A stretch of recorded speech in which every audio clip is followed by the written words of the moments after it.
มตีใจเราทุกทาง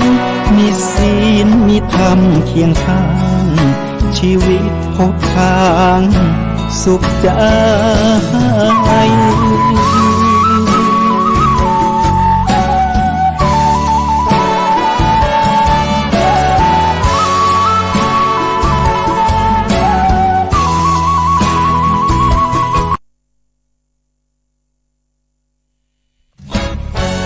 ทำเป็นทีมสถานีธรรมะออนไลน์ขอเชิญติดตามชมรายการธรรมสากัจฉา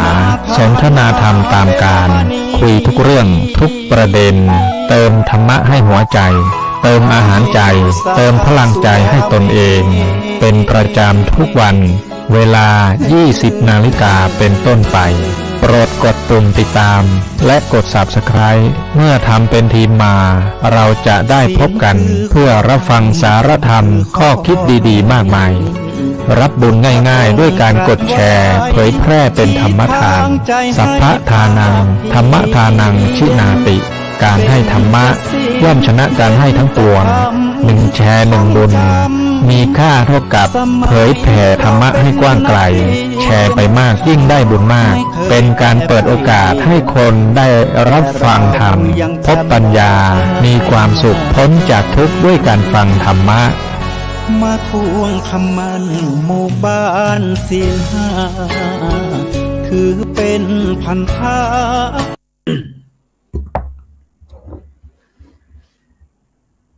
ศีลธรรมนำสุขทุกสมัยเราเป็นไทยเพราะมีธรรมประจำชาติหากไร้ศีลสิ้นธรรมต่ำอำนาจประเทศชาติจะอยู่ได้อย่างไรกันขอกล่าวว่าธรรมสวัสดีกับบรรดาท่านผู้ฟังแล้วก็ท่านผู้ชมทุกท่านที่กำลังติดตามช่องธรรมะเป็นทีมทีวีออนไลน์กลุ่มพระสงฆ์อุบาสกอุบาสิการ่วมกันเผยแผ่ธรรมะไลฟ์สดทาง Facebook ทั้ง YouTube เฟซ IDTO ทำเป็นทีมสากลแล้วก็สถานีวิทยุ FM คลื่น 104.50 เมกะเฮิรตซ์วัดฝายหินจังหวัดเชียงใหม่พร้อมทั้งเครือข่ายคลื่นสีขาว8จังหวัดภาคเหนือก็ได้นำนานาสาระธรรมะขององค์พระสัมมาสัมพุทธเจ้าพร้อมทั้งพระมหาเถระที่มีบทบาทที่สมควรแก่การยกย่องเพื่อที่การเผยแผ่ให้กับบรรดาท่านผู้ฟังท่านผู้ชมทั้งชาวไทยและต่างประเทศได้รับทราบถึงบทบาทหน้าที่ของพระมหาเถระดังกล่าวซึ่งในค่ำคืนวันนี้ก้าวกระผมอัตมภาพพระครูโสพลปริยัติก็ได้นำรายการสังฆพัฒนาเพื่อประชาชนบทบาทพระสงฆ์ในยุคนิวนอร์มอนนะวันนี้เราก็ได้นำพระมหาเถระด้านการสาธารณสงเคราะห์หนตะวันออกแล้วก็หนเหนือมาพบกับบรรดาท่านผู้ฟังท่านผู้ชมเป็นประจำทุกคืนวันศุกร์เวลาตั้งแต่ 20 นาฬิกาเป็นต้นไปจนถึงเวลาประมาณ 21:30 นาทีซึ่งบรรดาท่านผู้ฟังท่านผู้ชมก็สามารถที่จะให้กำลังใจโดยการกดติดตามกดไลค์กดแชร์ เพื่อเป็นธรรมทานยิ่งแชร์มากก็ยิ่งได้บุญมากแชร์น้อยก็ได้บุญน้อยไม่แชร์ก็ได้เหมือนกันนะได้แต่เฉพาะตนที่ตนเองฟังนะฉะนั้นหรือว่าจะร่วมบริจาคเป็นสาธารณกุศลนะชื่อบัญชีนั้นก็ออมบุญออมธรรมวันละบาทนะทางธนาคารไทยพาณิชย์นะเลขที่บัญชีนั้นก็145นะ244700-8ชื่อบัญชีนั้นก็พระไทยธรรมกิจพระมหาชันชัยพรหมประดิษฐ์แล้วก็พระอาจารย์จตุรงค์ชูศรีหรือว่าอีกธนาคารหนึ่งก็เป็นธนาคารกสิกรไทยเลขที่บัญชีนั้นก็376225นะ327-2ชื่อบัญชีนั้นก็พระมหาดวงทิพย์ปริยัตถารีด็อกเตอร์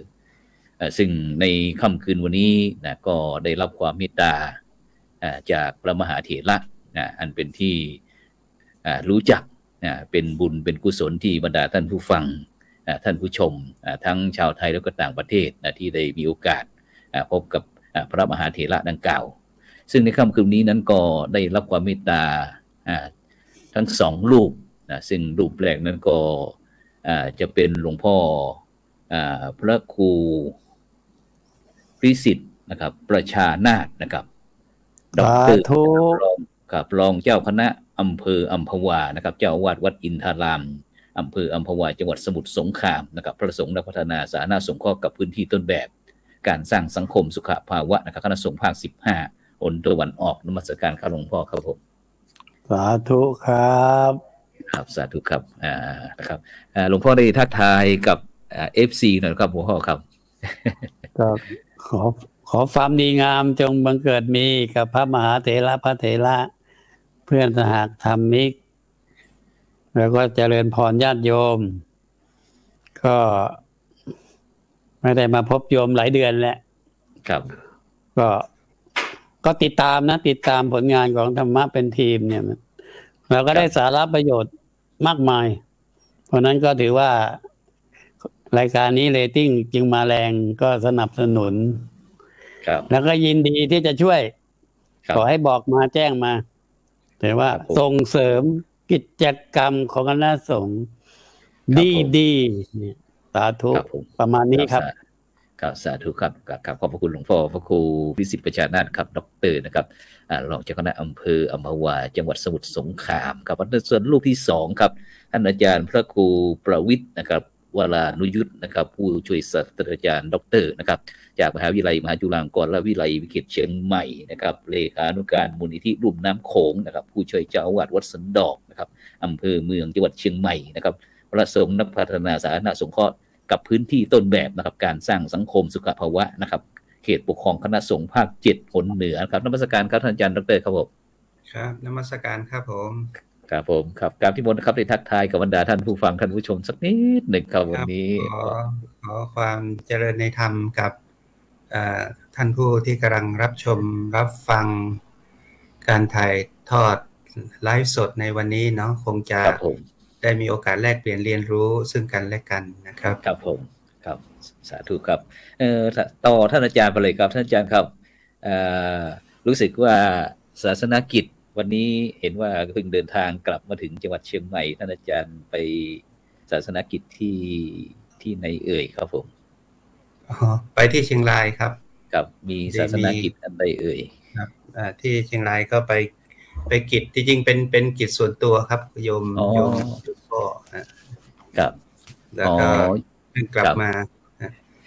ก่อนนั้นก็ไปที่ห้องสอนครับคุณโยมพ่อพระอาจารย์ไม่สบายหรือว่าไงครับผมครับท่านไปสวรรค์แล้วครับอ๋อครับก็ขออนุญาตแสดงความเสียใจด้วยครับครับก็ได้ก็เป็นไปตามกฎของธรรมชาตินะครับเนาะครับผมครับผมตอนนี้ก็กิจที่ส่งสการสรีระคุณโยมพ่อนะครับเรียบร้อยนะครับเนาะครับเรียบร้อยทุกประการนะครับแล้วก็เลยกลับมานี้ครับครับก็ถือโอกาสนี้ใช้ช่องทางนี้นะครับเพราะว่าทั้ง YouTube ทั้ง Facebook นะครับทั้งทีวีออนไลน์ของเราแล้วก็คลื่น 104.50 เมกะเฮิรตซ์ครับได้อนุโมทนาขอบคุณกับบรรดาทั้งพระมหาเถระอะไรต่างๆหรือว่าคณะสัตยาญาติโยมครับหรือว่า FC ของท่านอาจารย์ที่ได้เป็นร่วมส่งสการคุณพ่อเลยครับกับนิมนต์ครับผมก็ขอกราบขอบพระคุณพระมหาเถระครูบาอาจารย์แล้วก็คณะพระสงฆ์จากหลายที่หลายทางนะครับรวมไปถึงคณาจารย์ผู้บริหารบุคลากรของมหาวิทยาลัยมหาจุฬาลงกรณราชวิทยาลัยวิเขตเชียงใหม่ครับผมวิทยาลัยสงฆ์ลำพูนลำปางไปจนถึงเชียงรายนะก็ได้มาแสดงความไว้อาลัยญาติโยมก็จากหลายที่หลายทางก็ขอขอบคุณในน้ำจิตน้ำใจไมตรีที่เดินทางกันไปช่วยงานเนาะได้ไปแสดงความไว้อาลัยนะแล้วก็ไปช่วยงานหลายอย่างใครถนัดส่วนไหนลูกศิษย์ลูกหาก็พากันไปช่วยนะทั้งจากไทยจากลาวจากพม่าจากไอ้บังคลาเทศก็ไปกันนะครับก็ขอขอบคุณทุกท่านที่ได้ไปช่วยงานให้โยมพ่อ ครับผมซึ่งอาจารย์เป็นเลขานุการมูลนิธิลุ่มน้ำโขงนะครับซึ่งไหนๆก็ได้พูดถึงคณะศิษยานุศิษย์ทั้ง 4-5 ประเทศแล้วครับตั้งแต่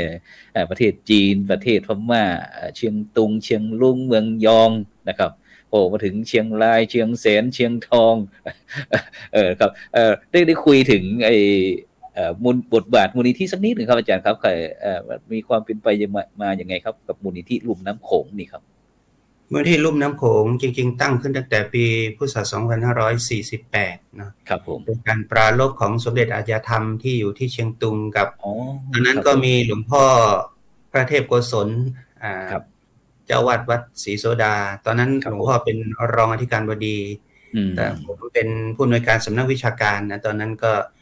ทำการสัมพันธ์สร้างศาสนสัมพันธ์กับคณะสงฆ์เชียงตุงก็นำหนังสือบาลีเนี่ยนะครับที่แปลเป็นภาษาขืนเนี่ยเอาไปถวายที่สำนักเรียนที่เชียงตุงทีนี้เราก็คิดว่าการที่เรามาอย่างเงี้ยมันไม่ยั่งยืนคือถ้าเรามาถ้าไม่คนอื่นไม่ต่อมันก็จบใช่ไหมถ้าทำยังไงที่จะให้พุทธศาสนาเราเข้มแข็งในภูมิภาคนี้ก็เลยปรารภกันมาตั้งเป็นมูลนิธิทีนี้เราก็ไม่จำกัดว่าจะต้องเป็นเฉพาะที่รัชฉานหรือที่เชียงตุงเราก็คิดว่าน่าจะกระจายขยายไปทั่วในภูมิภาคลุ่มแม่น้ำโขงก็เลยตั้งมูลนิธิการศึกษาและเผยแผ่พระพุทธศาสนาภูมิภาคลุ่มแม่น้ำโขงครับครับสมมุติว่าถ้าสมมุติว่าอย่างพี่น้องทั้งลุ่มน้ำโขงนะครับอาจารย์ครับเราเวลาเราคุยหรือว่าสนทนาสื่อสารกันนี่เราจะต้องเห็นอาจารย์บอกว่าเมื่อกี้ไทยขืนเลยจะต้องมีหลายกลุ่มชาติพันธุ์ใช่ไหมครับอาจารย์ครับเราจะใช้ภาษาอะไรเป็นหลักครับพอจะคุยกันได้ไหมขึ้นอยู่กับส่วนถ้าอย่างทางรัชฉานเนี่ยเราก็ใช้ภาษาไทยภาษาขืนภาษาโดยเฉพาะภาษาเมืองเนี่ยเมืองเนี่ยภาษาเมืองภาษาล้านนาครับภาษาล้านนาในส่วนอื่นนี่ก็ต้องใช้ภาษาอังกฤษนะเช่นไปทางบางทีกัมพูชาเนี่ยเราก็ฟังไม่รู้เรื่องเลยไอ้สิ่งที่มาศึกษาก็ภาษาอังกฤษแต่ถ้าลาวนี่ก็สื่อสารกันได้นะครับรวมไปถึงบังกลาเทศเนปาลอะไรเหล่านี้นะก็ใช้ภาษาอังกฤษครับครับดังนั้นก็จะมีบรรดาศาสนิกนะครับนะด้านพระพุทธศาสนาของเราครับศาสนาบุคคลของเราจากพี่น้องต่างประเทศต่างๆที่บ้านใกล้เรือนเคียงของเรานี่เข้ามาร่วมเกี่ยวกับกิจกรรมครับลุ่มน้ำโขงนี่เยอะไหมครับอาจารย์ครับภาคีเครือข่ายเนี่ยก็มีอยู่ครับในประเทศเหล่านี้นะครับส่วนใหญ่เราก็จะมันมีหลายกลุ่มเนาะถ้าเป็นกลุ่มของนิสิตนี่ก็จะอยู่ในโซนนี้นะครับนอกจากนั้นนี่เราก็ทำกิจกรรมโครงการหลายโครงการที่เอาไปเผยแผ่ในภูมิภาคเนี่ยนะครับครับแต่วัตถุประสงค์หลักก็คือเรื่องการที่เราจะเชื่อมสัมพันธ์บ้านพี่เมืองน้องหรือว่าเชื่อมสัมพันธ์เกี่ยวกับพระพุทธศาสนาครับผมครับหลักคือพระพุทธศาสนาแล้วก็อนุรักษ์วัฒนธรรมประเพณีของในภูมิภาคนี้ไว้นะครับรวมไปถึงงานด้านการวิจัยนะเรื่องของด้านวิชาการทางพระไตรปิฎกก็ทำเช่นเราก็พยายามรวบรวมพระไตรปิฎกแต่ละภาษาแล้วก็ทำเป็นสำเนาแล้วก็ส่งไปถวายแต่ละในสถานที่ต่างๆที่ไม่มีเนี่ยนะครับตอนนี้ก็ลุกไปถึงภาคภาษาอังกฤษเนาะที่กำลังทำกันอยู่ครับทำเป็นคู่มือทำเป็นโปสเตอร์นะสั้นๆเกี่ยวกับเรื่องของพระไตรปิฎกเนี่ยครับแต่ละภาษาและภาษากัมพูชานี่เราก็เริ่มทำกันอ๋อครับผมสาธุครับซึ่งหลังจากที่มูลนิธิของเราได้ไปซัพพอร์ตตรงนี้หรือว่าไปช่วยพัฒนาเพื่อความยั่งยืนเนี่ยครับบรรดาศาสนาทายาทของเราครับมีความมั่นคงหรือยังครับหรือว่ายังอ่อนผ่อนไปตามลู่ลมครับหรือว่ายังไงบ้างครับตามที่อาจารย์ได้ลงพื้นที่ครับเกี่ยวกับเรื่องศาสนาประเมินจากการที่เราลงพื้นที่แล้วก็สัมผัสกับชาวบ้านจริงๆเนี่ยก็เห็นว่าจะเห็นว่าพุทธศาสนาเนี่ยทำให้กลุ่มที่ไม่เข้าใจได้เข้าใจกลุ่มที่ไม่รู้เรื่องว่าจริงๆนี่คือบางกลุ่มนี่ก็เป็นพุทธแต่ว่าเป็นพุทธแบบที่เคยเป็นกันดั้งเดิมนะเชื่อกันตามมาผสมผีบ้างอะไรเหล่านี้เนาะแล้วก็ไปชี้แจงแสดงให้รู้ว่ามีพระไตรปิฎกไปว่าอันนี้แหละคือผู้ที่ถูกต้องที่แท้จริงต้องเป็นอย่างนี้เนี่ยนะครับครับผมฉะนั้นก็ใน ในปัจจุบันนี้อย่างลูกพระลูกเนนครับพอจะมีไหมพี่น้องบ้านใกล้เรือนเคียงนะครับมีเยอะไหมครับหรือว่าจำนวนที่จะลดลงเหมือนกับประเทศไทยเราจริงๆอันนี้น่าคิดนะครับว่าถ้าเราลงพื้นที่ไปทางในภูมิภาคนี้จะเห็นว่าสถิติของพระเนนน่ะลดลงครับไม่ว่าจะเป็นทางพม่าเนาะพม่าก็ลดลาวกัมพูชาลดครับโอ้ฉะนั้นก็น่าใจหายเหมือนกันครับอาจารย์เนาะครับศาสนาไทยลดครับแล้วก็ไอ้มูลนิธิของเรามีวิธีการยังไงบ้างครับที่จะเพิ่มจำนวนให้บรรดาเยาวชนเราได้มีความกลับมาสนใจด้านพระพุทธศาสนานะครับตอนนี้เรื่องการบวชเนี่ยนะครับก็พยายามส่งเสริมอย่างเช่นที่ลาวเนี่ยแล้วก็มีกลุ่มญาติธรรมของพวกเราที่เป็นญาติธรรมของมูลนิธิเนาะก็ทำงานเชิงรุกไปเป็นเจ้าภาพบ้างชักชวนบ้างมาบวชเป็นเนนแล้วเนี่ยเนาะแล้วก็ได้ศึกษาทางรัชฉานเนี่ยเราก็รุกไปอยู่นะเอาพี่น้องชนเผ่าต่างๆที่เขาไม่มีโอกาสเนี่ยนะอยากให้เรียนรู้เรื่องพุทธศาสนาก็ชักจูงแล้วก็เราก็รับเป็นเจ้าภาพในการบรรพชาอุปสมบทนะเพราะว่าบางกลุ่มอาจจะไม่มีศักยภาพพอบางที่เนี่ยแม้แต่ปัจจัยจะซื้อผ้าไตรเนี่ยก็ยังไม่มีครับนี่เราก็ไปช่วยสิ่งไหนที่เขาขาดแล้วก็ไปช่วยสิ่งนั้นนะครับครับโอ้สาธุครับอันนี้ก็คือเพียงนิดหนึ่งครับเกี่ยวกับมูลนิธิลุ่มน้ำโขงครับฉะนั้นเพื่อไม่เป็นการเสียเปรียบได้เปรียบเสียเปรียบกับคณะสงฆ์หนตะวันออกกลับไปที่หลวงพ่อแดงกับหลวงพ่อพระครูพิสิทธิ์ประชานาถดร.ครับรองเจ้าคณะอำเภอเพราะว่าหลวงพ่อครับได้ยินท่านอาจารย์พระครูประวิตร วรานุยุทธผู้ช่วยศาสตราจารย์ดร.ของเราได้มจร.วิเขตเชียงใหม่ได้พูดถึงเรื่องมูลนิธิลุ่มน้ำโขงที่วัดอินทารามของเราที่อัมพวาที่วัดอินทรามเรามีโครงการอะไรบ้างไหมครับเกี่ยวกับมูลนิธิอะไรต่างๆเนี่ยครับหลวงพ่อครับครับมูลนิธิของวัดอินทรามนอกจากเราจะพัฒนาในส่วนของหนกลางตอนนี้เราข้ามห้วยไปพัฒนาหมู่เฮาแฟนแดนอีสานใต้จังหวัดสุรินทร์ติดเขมรเลยนะครับครับผมตอนแรกก็ไปเปิดศูนย์เรียนรู้จากศูนย์เรียนรู้ก็ยกมาเป็นโคกหนองนาโมเดลครับโดยการอุปถัมภ์จากมูลนิธิวัดอินทรามครับผมก็เป็นปีที่6นะครับเป็นปีที่6ปีที่6ครับครับปีนี้ได้รับการสถาปนาให้เป็นโรงเรียนปลดหนี้ชาวนาไทยปลดหนี้ชาวนาไทยทำยังไงครับถึงจะปลดหนี้ชาวนาไทยได้ครับได้ยินเขาบอกว่าอีก3 ปี4 ปีคนไทยจะหมดความยากจนไปจากประเทศความยากจนจะหมดไปจากประเทศไทยไงหลวงพ่อแต่หลวงพ่อมีโครงการบอกว่าปลดหนี้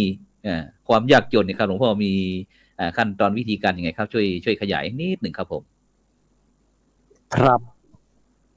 อันนี้เป็นโจทย์เป็นคำถามที่สุดยอดมากนะครับสาธุครับคือบางอย่างถ้าเราพูดเองเองเนี่ยเขาจะหาว่าเราอวยตัวเองนะพ่อนะพ่อพระครูครับสาธุครับอย่าพ่อครูนี่มันเป็นพิธีกรระดับโลกแล้วอะสาธุครับคือโรงเรียนสอนปลดหนี้ชาวนานี่เหมือนกับว่าเรียนไม่ต้องใช้ประกาศนียบัตรอาจารย์เรียนไม่ต้องมีค่าเทอมครับเอาหัวใจมาเรียนครับเอาศีล 5มาเรียนครับผมศีล 5จะพาคุณให้ปลดหนี้ศีล 5จะพารวยเอาศีล 5เป็นบรรทัดฐานที่ตั้งครับผมชำระใจกันด้วยศีลซะก่อนถ้าศีลคุณดีสมาธิคุณเกิดแสงสว่างปลายอุโมงค์คุณแจ้งคุณหายจนทันทีครับผมเพราะว่าจนมันมี2ประเภทนะอาจารย์ครับผมมียังไงบ้างครับจน2ประเภทเนี่ยครับจนประเภทที่1จนเพราะจนมุมไอ้ผี6ตัวมันเข้าไปครอบงำอาจารย์โอ้มีผีด้วยผีเยอะยิ่งเยอะยุคสมัยนี้ผี6ตัวนั่นเนี่ยชอบดูสุราเป็นนาจินไม่ชอบกินข้าวปลาเป็นอาหารเนี่ยครับ ชอบเที่ยวในยามวิกาลไม่รักบ้านรักสีภรรยาลูกเมียตน อืม กูไม่กลับชอบเข้าบาร์เข้าขับ เป็นว่าเล่นเนี่ยนี่ผีตัวที่ 3ครับ ทำงานเหนื่อยแทบตายเอาตังค์มาให้ลูกชาวบ้านเขาใช้ คนโง่คนฉลาดก็ไม่รู้ นานสิ อย่าผีตัวที่ 4มาแล้ว มาคบกับฉันนี่ อย่าเป็นคนดีแล้วเป็นคนชั่วดีฝ่า อืม หากินบนหลังคนดีฝ่าอย่างเงี้ยอาจารย์ โอ้ เจ้าผีตัวที่ 5คอยจ้องเสียบเลยอ้าวเป็นยังไงเดี๋ยวนี้อย่าแทงหวยธรรมดาเล่นออนไลน์ไปเลย ใช่เป็นไงอาจารย์แล้วจะมีหวยใต้ดินออนไลน์เองขึ้นนะครับเขาก็เป็นห่วงกันนี่หลวงพ่อเขาก็ห่วงกันบอกว่าอย่าซื้อเยอะนะบอกนี่มันเป็นหนทางแห่งความหายนะมุทธเจ้ามันเป็นอบายามุกมันปากเหวใครเข้าไปเสร็จทุกรายครับ แล้วผีตัวสุดท้ายมันจ้องเขมือบเลยว่าทำอะไรไม่ได้แล้วตัวขี้เกียจตัวเป็นขนนะครับนอนก็ตื่นสายอายทำกินหมิ่นเงินน้อยนอนรอคอยวาสนาไปเลยทีเนี้ยอาจารย์ถ้าประเทศไทยเรามีขบวนการผี6 ตัวเข้าครอบงำ70 ล้านโดนเข้าไปสักครึ่งทาง35 ล้านอะไรมันจะเกิดขึ้นอาจารย์มันจะพัฒนาไหวไหมอาจารย์นี่คือความต้องการอยากจะจนด้วยความเต็มใจนี่ครับแต่ถ้ามาเข้าโรงเรียนพัฒนาเพื่อจะปลดหนี้ชาวนาไทยคุณต้องปลดผี6 ตัวออกไปซะก่อนแล้วก็มาพัฒนาจิตใจสมัยเมื่อมีศีล 5จะพารวยมาทำนามาต้องใช้เครื่องจักรใช้วัวใช้ควายแบบเดิมของเรานี่แหละไม่ต้องเสียค่าน้ำมันดีไหมโบราณเขาทำไมเขากินได้กินอิ่มนอนอุ่นมีบ้านฝากระดานมีที่ดินไม่ลูกหลานเยอะแยะเนี่ยข้าวเราก็ไม่ต้องมาใช้ปุ๋ยตายี่ห้อนั้นยี่ห้อนี้ไม่ต้องมาใช้หัวกะโหลกไฟ เราก็ใช้มูลวัวมูลควายของเราเนี่ยใช้แหนแดงเราดีกว่าแหนแดงผสมเข้าไปเลี้ยงเป็ดเลี้ยงไก่เลี้ยงหมูเห็ดเป็ดไก่ไม่ต้องไปเป็นขี้ข้าไม่ต้องไปเป็นหนี้ร้านหัวอาหารเขาเราผลิตแล้วเองอาจารย์ครับผมเนี่ยเท่าที่ผมพูดมาเนี่ย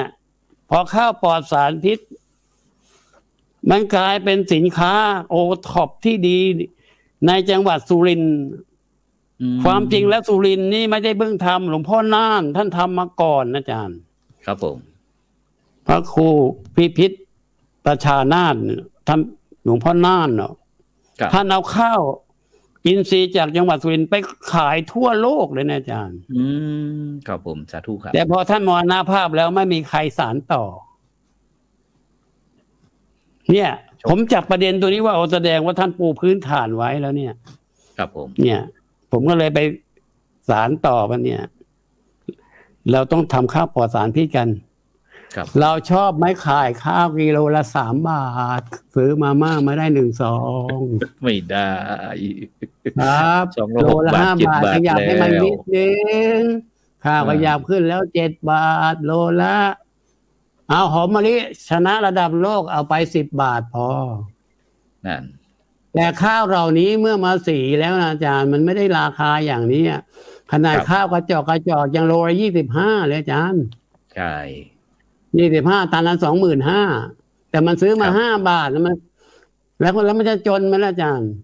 ข้าวหอมมะลิโลละ50 บาทต้นทุน10 บาทกำไร40 บาทเนี่ยโดยเหตุชนิดไซผมจึงเปิดโรงเรียนปลดหนี้ชาวนาด้วยการทำนาแบบครบวงจรครับมีข้าวปาดข้าวโดยมือเสร็จแล้วใช้โรงสีน้อยของผมราคา 20,000 บาทนี่ครับเป็นยังไงบ้างครับไหนๆก็โรงสีครับพ่อครับโรงสีที่ว่าหลวงพ่อแจกจังหวัดทุกจังหวัด77 จังหวัดประเทศไทยนะครับหลวงพ่อยิ่งกว่า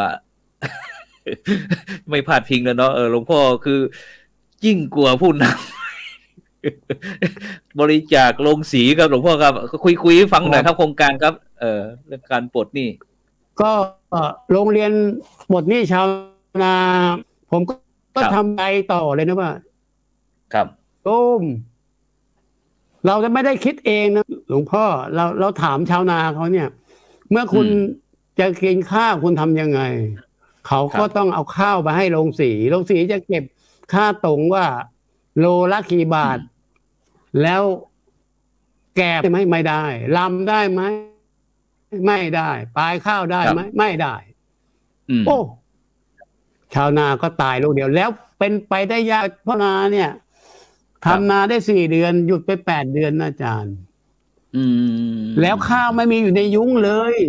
เพราะชาวนาหนึ่งต้องซื้อพันธุ์ข้าว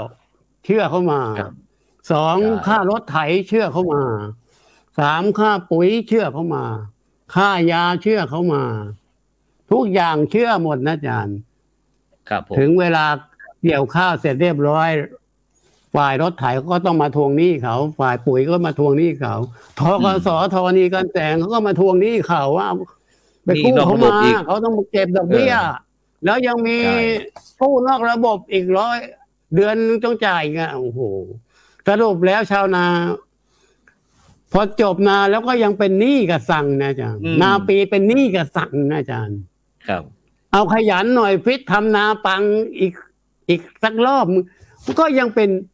สั่งกับหนี้มันปลดไม่ได้อาจารย์ข้าวกับถูกอีกซื้อถูกอีกครับเนี่ยยิ่งทำยิ่งจนอาจารย์ยิ่งทำยิ่งจนเพราะมันไม่ครบวงจรอนาถจริงๆชีวิตชาวนาไทยผมก็บอกว่าโยม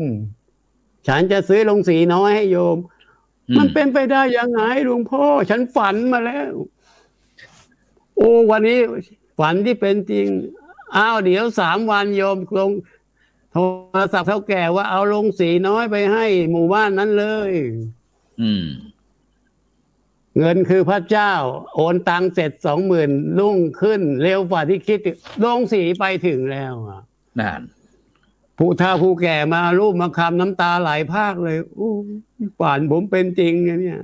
สีเลยชั่วโมงนึงได้200 กิโลกรัมครับเป็นข้าวสารออกมาแล้วก็ใช้เป็นวิสาหกิจชุมชนเลยว่ารวมกันใครต้องการข้าวก็มาสีไปแล้วก็ให้ข้าวมาลุงเครื่องไว้เท่านั้นแหละส่วนลำข้าวเปลือกอะไรเนี่ยก็กลับไปเป็นของเราหมดก็คิดเพียงแค่ว่าให้เขาชาวนามีข้าวกิน365 วันไม่ต้องไปเดือดร้อนไม่ต้องไปซื้อข้าวแพงกินครับไม่ได้คิดใหญ่โตเลยนะอาจารย์นี่ไอ้เด็กหนุ่มๆสาวๆที่มันตกงานมันก็บอกหลวงตาหนูเก่งทั้งออนไลน์นะเอาสิมันก็ขายข้าวปลอดสารพิษทางออนไลน์ขึ้นมามันก็แสดงสรรพคุณมันก็มีติ๊กตอกอะไรของมันก็ว่าไปนะอาจารย์ปรากฏว่าผู้ซื้อนี่เขาซื้อเอาข้าวปลอดสารพิษไปกินนี่แม้กระทั่งหลวงพ่อแดงยังต้องสั่งซื้อ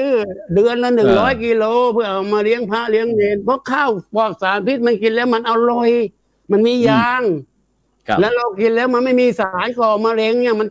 ธรรมดาพ่อแดงกินข้าวแบบแมวดิ้นตายกับมือเดียวผมมีข้าวปลอดสารพิษมาเนี่ยพระนี่งงเลยหลวงพ่อกินทีละเป็นจานๆบอกนี่แหละมันเป็นของดีใช่ เราตัวกลัวตายเนี่ยมันครับผมเนี่ยอาจารย์ครับแล้วเขาก็ขายกิโลละ50อาจารย์ขณะนี้ข้าวปลอดสารพิษเขาผลิตแล้วมันไม่พอจำหน่ายอาจารย์ยังบอกว่าหนูอย่าไปโกงเขานะอย่าเอาข้าวมีสารพิษไปยอมหมดคือหมดแล้วผลิตใหม่ชาวบ้านเขาเชื่อเครดิตเราดีทำให้เด็กหนุ่มเด็กสาวไม่กลับไปทำงานที่กทม.อยู่ทำนาดีกว่าบอกคุณมีที่30 ไร่นะครับคุณทำนาแค่3 ไร่พอ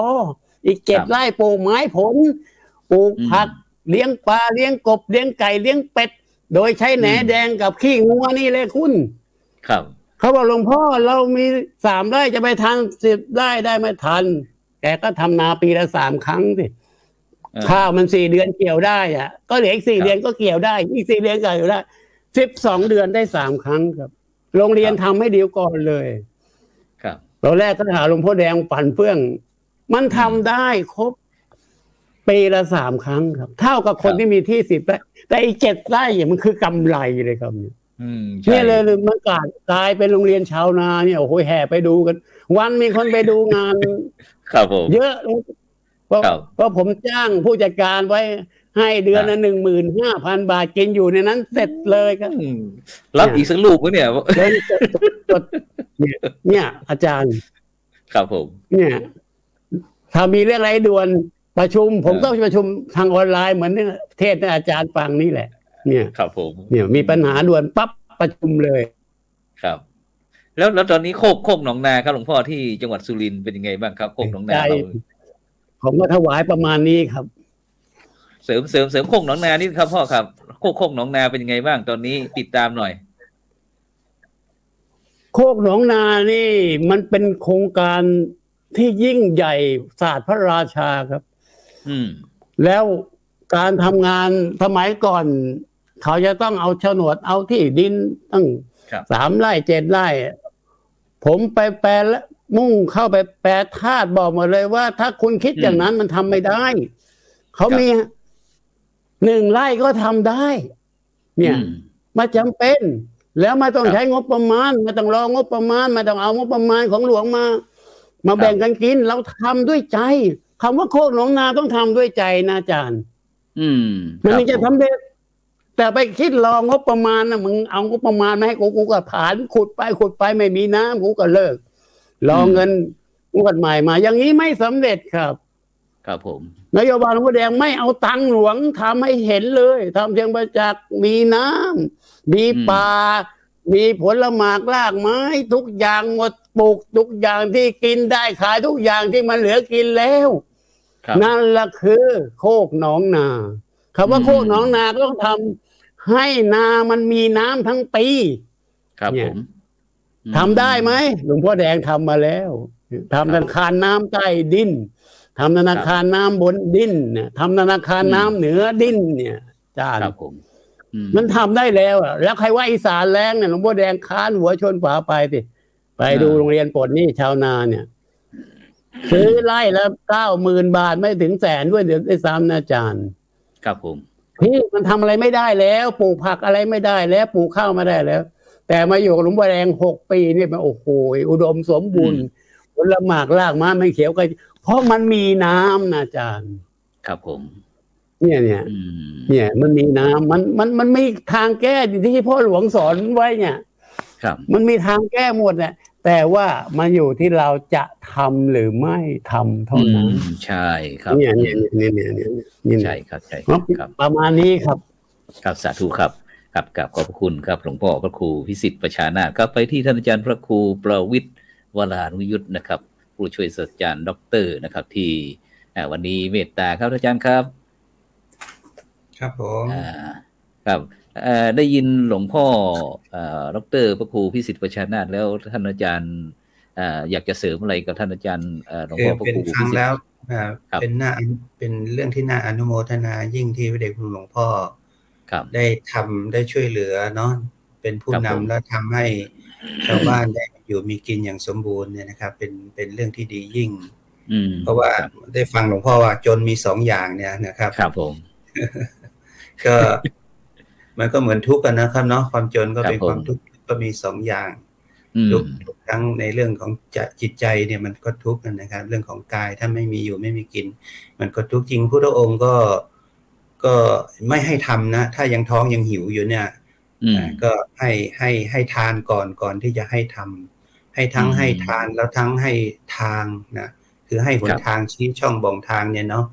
แล้วก็เมื่อท้องอิ่มแล้วเนี่ยจิตมันก็จะเปิดก็ให้ทำนั้นก็ให้ทั้งทานให้ทั้งทำแนะนำให้ชาวบ้านได้ทำจริงก็เป็นสิ่งที่น่าอนุโมทนาบุญยิ่งครับพระสงฆ์โดยเฉพาะพระสงฆ์รุ่นใหม่น่าจะเอาแบบเอาอย่างหลวงพ่อนะเพราะไม่งั้นก็สังคมก็จะมองว่าพระสงฆ์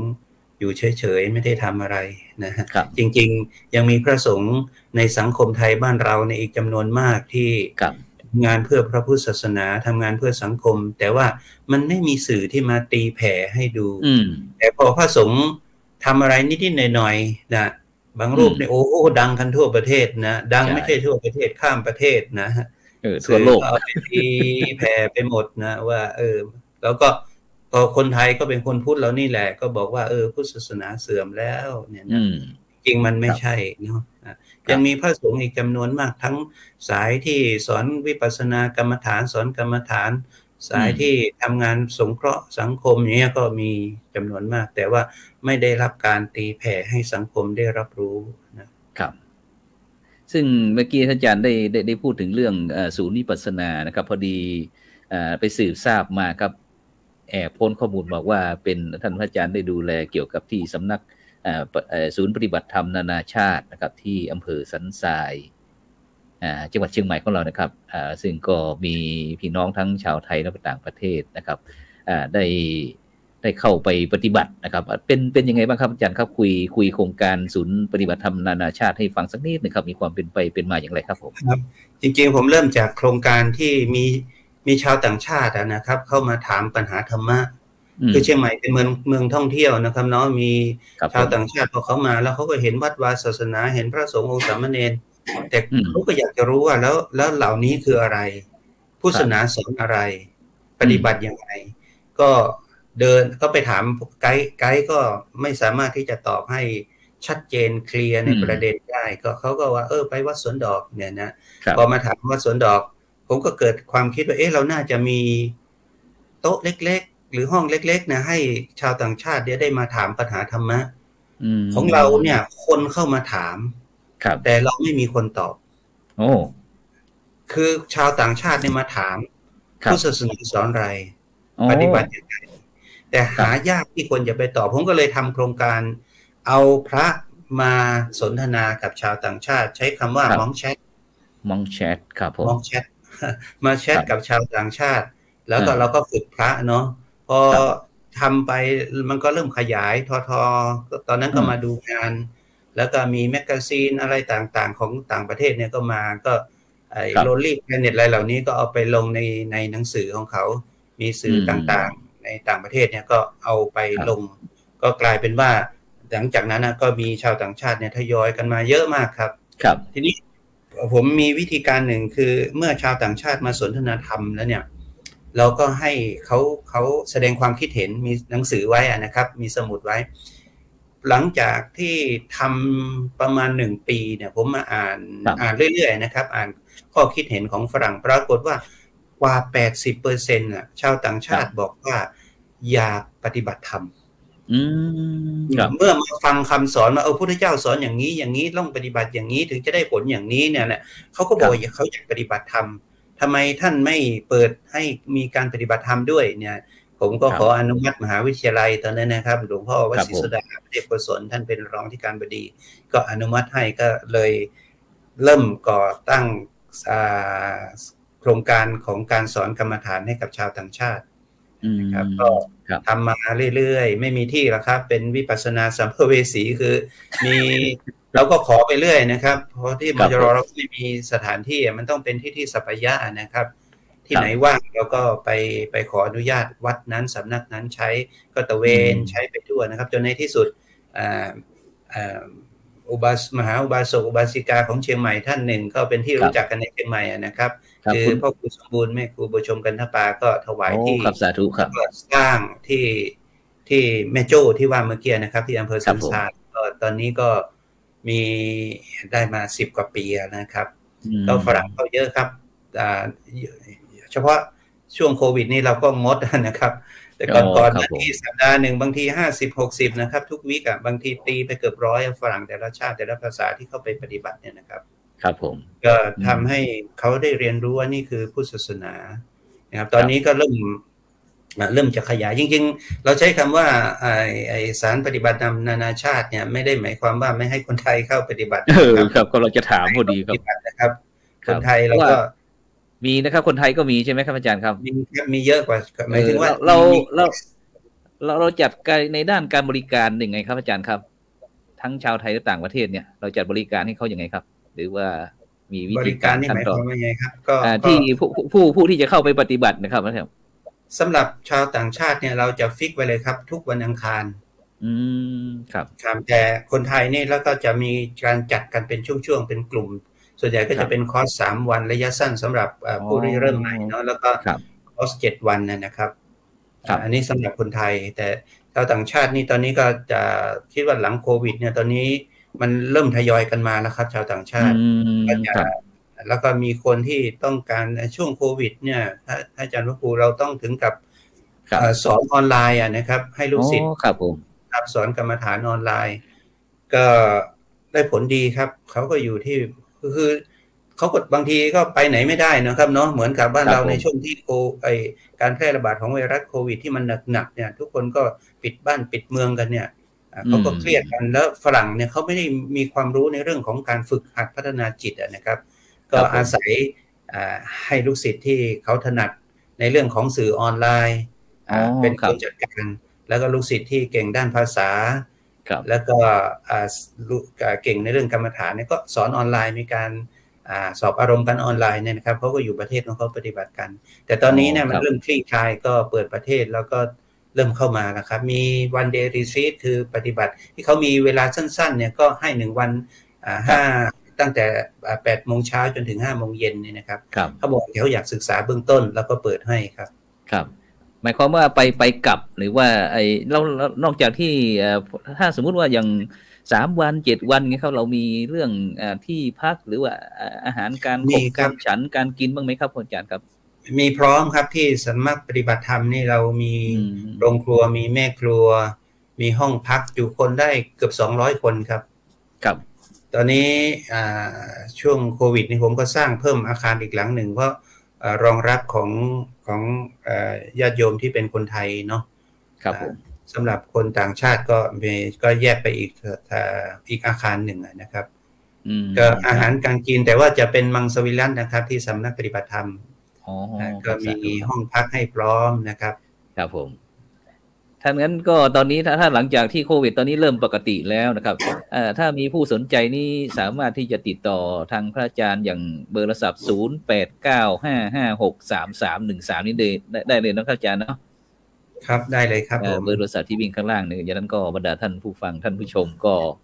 ถ้าอยากจะรู้สึกว่าโอ้ยเหนื่อยกับโควิดหรือว่าสถานการณ์อะไรต่างๆที่เหลือเกินอยากจะพักผ่อนไปที่ศูนย์ปฏิบัติธรรมนานาชาติท่านอาจารย์พระครูประวิตรวรานุยุทธนะครับผู้ช่วยศาสตราจารย์ดร.นะครับจากคณาจารย์จากมหาวิทยาลัยมหาจุฬาลงกรณราชวิทยาลัยเขตเชียงใหม่นะครับซึ่งนอกจากที่อาจารย์จะได้ดูแลเรื่องเกี่ยวกับมูลนิธิลุ่มน้ำโขงแล้วในเมื่อกี้เรามาพูดถึงเรื่องการศูนย์ปฏิบัติธรรมนานาชาติที่นี่ท่านอาจารย์ครับรู้สึกว่าตามตัวยากเสียเหลือเกินนะครับหลังจากที่โควิดนะครับเนี่ยครับไปที่ไหนกันบ้างก็คือคนจนมีที่ไหนคนลำบากมีที่ไหนผมก็มีความสุขนะครับที่จะก้าวไปหาเขา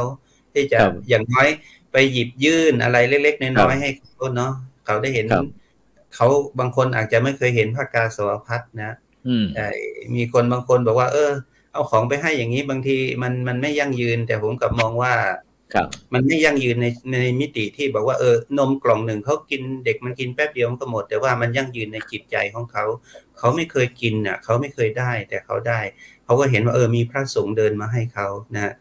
แล้วก็ในลักษณะนี้เนี่ยก็ทำให้มันจะซึมซับนะครับถ้าผมไปเนี่ยปกติผมก็ไม่ไปครั้งเดียวไปครั้งที่2ครั้งที่3แล้วก็ไปอยู่เรื่อยๆจนหลายชนเผ่านะครับเริ่มจะมาสมทานเอาพระรัตนตรัยเป็นสรณะนะครับครับผมมีชนเผ่านี่มีเยอะมากครับที่ไปเนี่ยมีเกือบ10 กว่าชนเผ่าไม่ใช่เฉพาะที่เมืองไทยนะแถวตะเข็บชายแดนทางรัชฉานครับรัชฉานอย่างชุด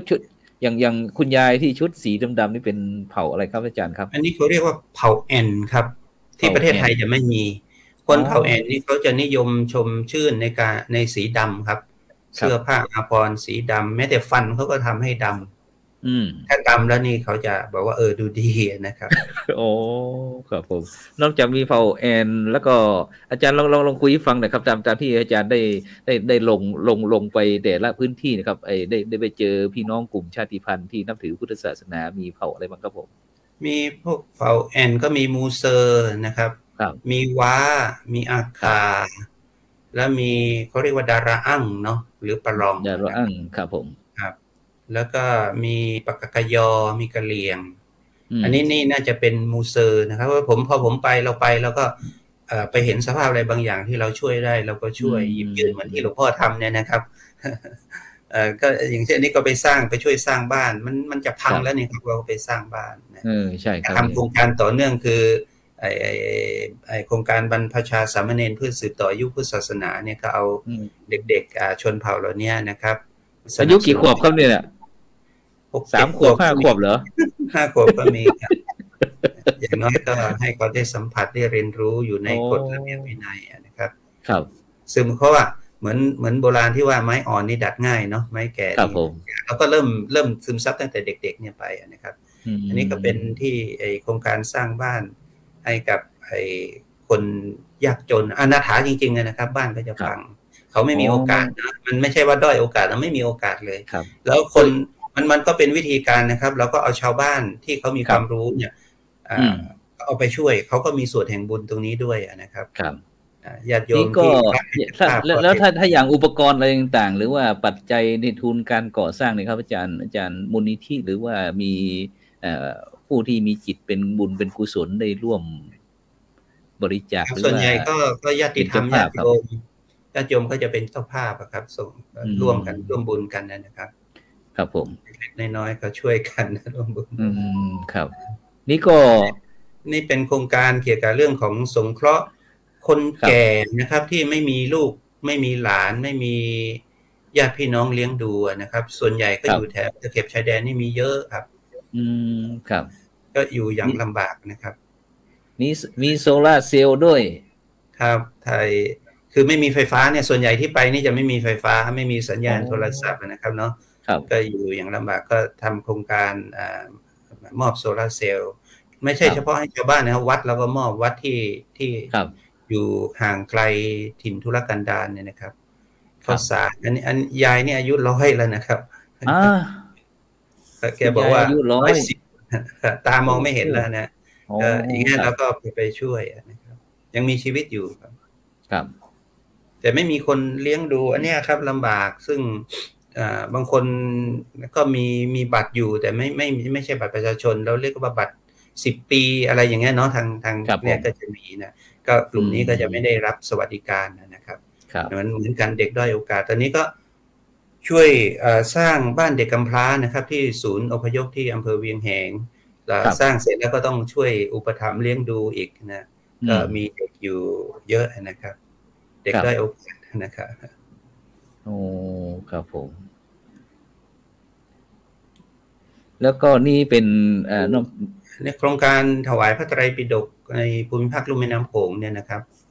ที่เป็นภาษาขืนเมื่อกี้ใช่ไหมครับครับก็หลังจากถวายเราไม่ถวายแล้วก็จบนะครับทำโครงการเปิดตู้พระไตรปิฎกอีกก็คือพอถวายเสร็จปุ๊บเนี่ยเราก็จะมีทีมงานที่เป็นนิสิตผมทำโครงการถวายทุนให้กับนิสิตในลุ่มแม่น้ำโขงด้วยนะก็เอานิสิตเหล่านี้มาฝึกแล้วก็ในการเรียนรู้พระไตรปิฎกเนี่ยพอเราถวายปุ๊บเนี่ยเราก็นิมนต์เจ้าอาวาสพระสงฆ์สามเณรในวัดแล้วก็พ่อหลวงบ้านผู้ใหญ่บ้านหรือคนที่มีความรู้ในหมู่บ้านเนี่ยมาร่วมกันทำพระไตรปิฎกมาร่วมกันศึกษาพระไตรปิฎกว่าจะอ่านยังไงจะแล้วตรงไหนที่สำคัญแล้วก็จะต้องเอามาใช้อย่างไงเนี่ยนะครับคือดึงเอาธรรมะในพระไตรปิฎกไปใช้จริงให้ได้แล้วก็ในแนวทางก็คือจะสร้างชุมชนพระไตรศีลธรรมจากพระไตรปิฎก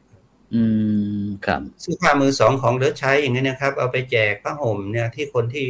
ยากจนลำบากก็ขนไปแจกอันนี้น่าจะเป็นที่รัชฉานนะครับครับผมฉานในประเทศพม่าครับผมดูเขามีความสุขกันเสียเหลือเกินครับได้รับของจากพระอาจารย์ครับนี่ก็เป็นโครงการที่ถวายบทศาสนาญาติครับอันนี้ถวายพระไตรเพราะว่าทางรัชฉานเนี่ยพระไตรไม่ค่อยมีใช้นะครับ ช่วง ครับ เดือนก่อนก็ยังขอบาทมาไม่มีบาทนะครับ ก็รวบรวมบาทส่งไปให้300 กว่ารูปเลยนะวัดทางกัญชาเนี่ยนะครับ วัดนั้นก็ยังมีเยอะอยู่นะครับ300 กว่าองค์พระเนรเนี่ยนะครับ ครับ อันนี้จะเป็นชนเผ่าเขาเรียกว่า กะเหรี่ยงดำกะเหรี่ยงแดงในเรื่องครับ แต่ทางนู้นเขาใช้ภาษาคำว่ายางดำยางแดงนะครับ อ๋อเป็นยางครับผม ครับ แต่ เราไปหมู่บ้านเขาต้องการพระพุทธรูปที่เป็นพระประธาน แต่ก็ขนเอาไปนะครับไม่มี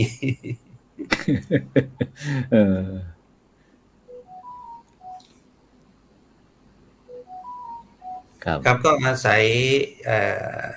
พระสงฆ์ครูบาอาจารย์แล้วก็ญาติโยมญาติธรรมเนี่ยนะครับ ช่วยกันตอนนี้ที่ทำอีกอันหนึ่งคืออันนี้นะครับมอบพระพุทธรูปบูชามันเป็นสัญลักษณ์ครับ ชาวบ้านที่มานับถือพุทธศาสนาหรือนับถือพุทธศาสนาอยู่ก่อนแล้วเขาไม่มีพระพุทธรูปบูชาบางที่ที่ผมไปเนี่ยจันทครูมีแต่หิ้งบูชาหิ้งพระแล้วก็เอาดอกไม้อะไรไปเนี่ยเอาถามว่าบูชาอะไรบอกว่าบูชาพระ แต่ไม่มีพระพุทธรูปก็เลยเอานำบางทีก็ขอไปตามวัดต่างๆที่มีพุทธรูปองค์เล็กๆเนี่ยนะครับเขาดีใจครับได้พุทธรูปเนี่ยตอนนี้ผมก็ลุกไปในบางกลุ่มที่เขายังนับถือผีอยู่พอเขาเริ่มที่จะหันมาศรัทธาเราก็มอบพุทธรูปให้นะครับก็ยังดำเนินการอยู่อย่างต่อเนื่องครับก็ระดมพุทธรูปอยู่วัดไหนมีเยอะแล้วก็เอาองค์เล็กๆนะครับ5 นิ้วอะไรเนี่ยนะครับแล้วก็ไปให้ชาวบ้านได้กราบไหว้บูชาได้ครับครับอย่างพี่น้องกลุ่มชาติพันธุ์เหล่านี้ครับแต่ละเผ่าอะไรนี้เขามีวัดไหมครับที่ประกอบพิธีด้านพระพุทธศาสนาเรามีไหมครับบางที่ไม่มีครับก็ไม่มีผมก็ทำโครงการสร้างวัดเล็กๆเนี่ยให้เขาแล้วก็พยายามทำอีกอันหนึ่งคือเอาเด็กนั่นน่ะส่งเข้ามาบวชแล้วก็ให้เขาได้เรียนรู้แล้วก็กลับไปช่วยในชุมชนในชนเผ่าของเขาครับเพราะบางอย่างเนี่ยภาษาเราไม่ถึงนะครับอย่างแอนเนี่ยเขาก็มีภาษาของเขาเนาะ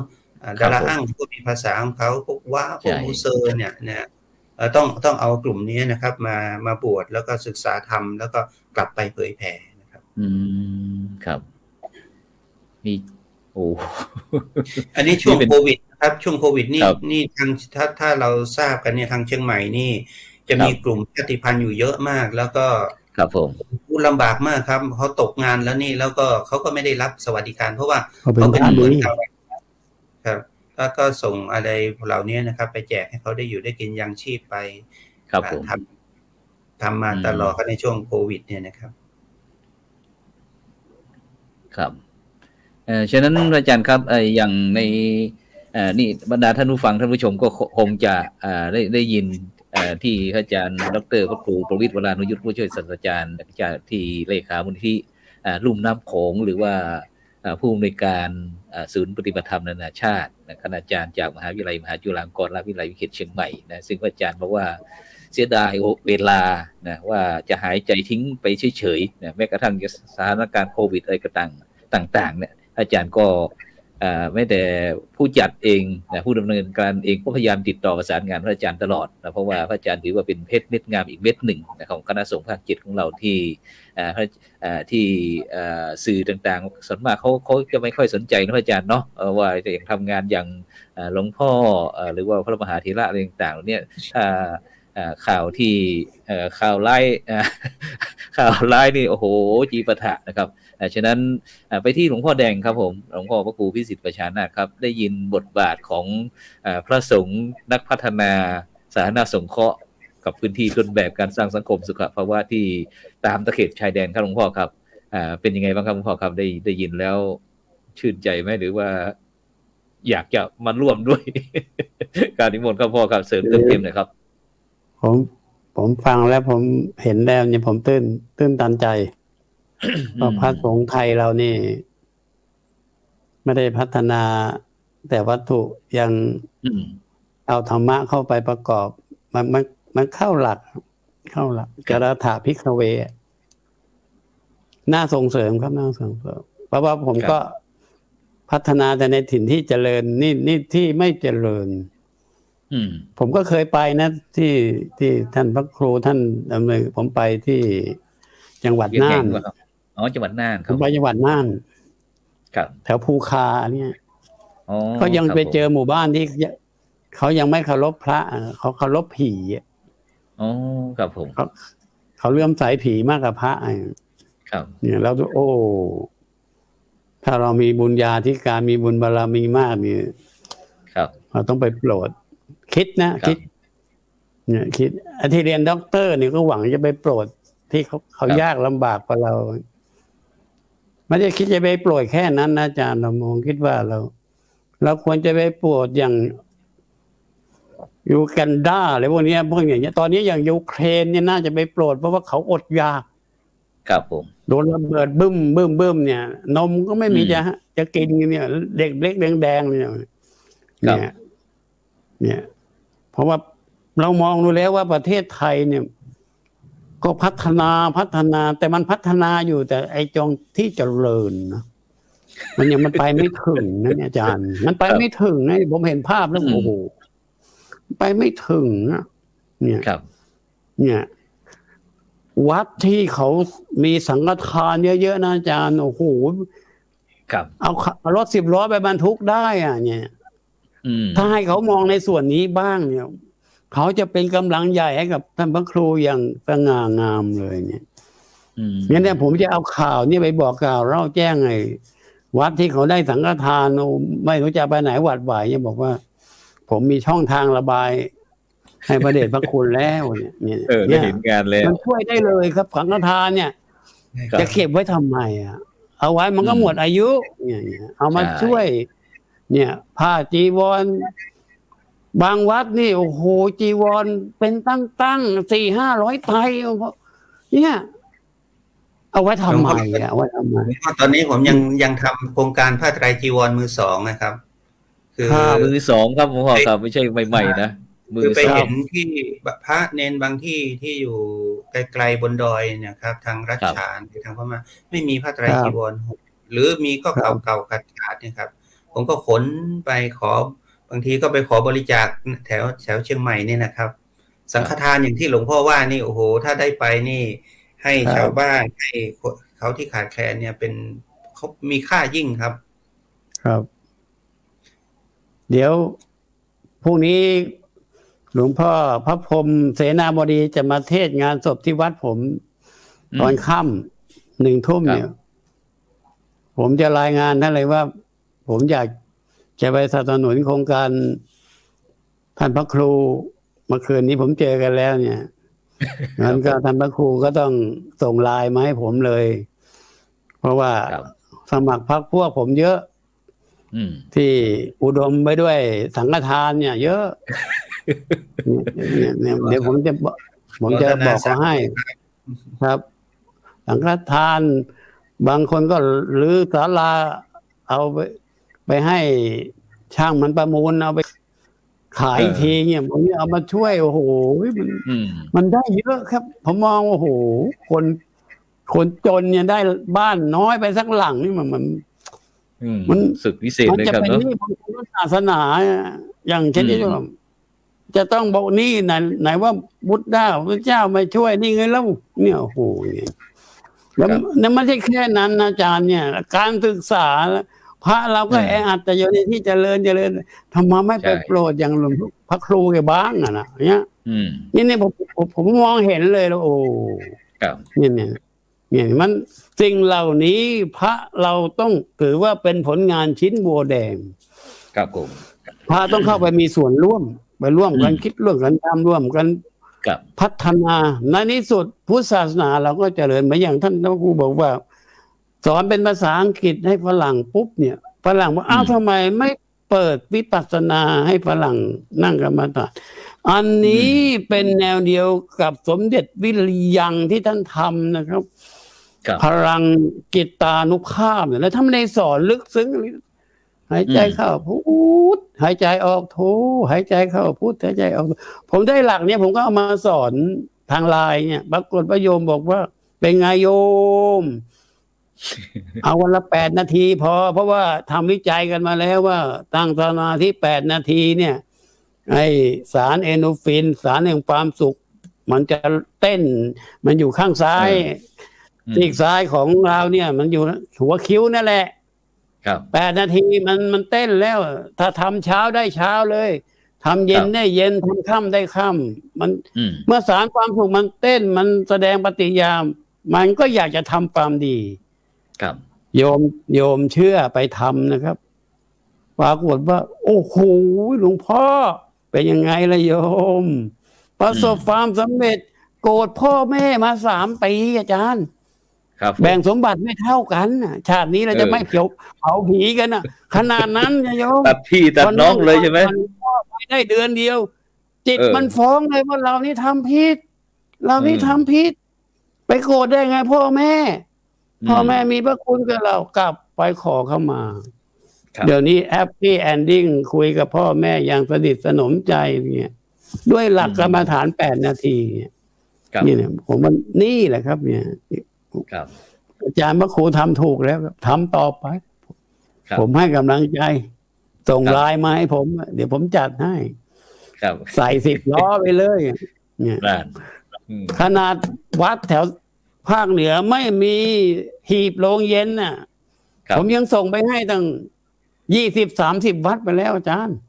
ครับ แล้วไม่ใช่ลูกละบาท2 บาทนะลูกละ4-5 หมื่นนะเนี่ย แต่ว่าต้องมีหลักการส่งมาเราต้องมีกรรมการไปดูว่าจริงกลัวเอาไปขายอะกลัวเอาไปขาย ถ้าจริงให้เลยโรงเย็นเนี่ยมันผมสนับสนุนครับ แล้วก็เห็นชอบเห็นดีเห็นงามทุกประการ สู้ต่อไปครับ สุดยอดพลังเรียก ครับ very good ครับซึ่งตรงนี้ก็คือนักรบนะครับทหารเอกของพระพุทธเจ้านะครับที่ก็ทางโลกนี่เขาก็จะใช้สตราอาวุธอะไรต่างๆนะครับประหารกันนะครับ แต่พวกเราพระคุณเจ้าต่างๆเหล่านี้ก็เป็นทหารเอกของพระพุทธเจ้าแต่ใช้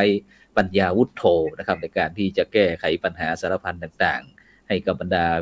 ชาวโลกนะครับไม่เฉพาะแต่พี่น้องพุทธศาสนิกชนนะครับ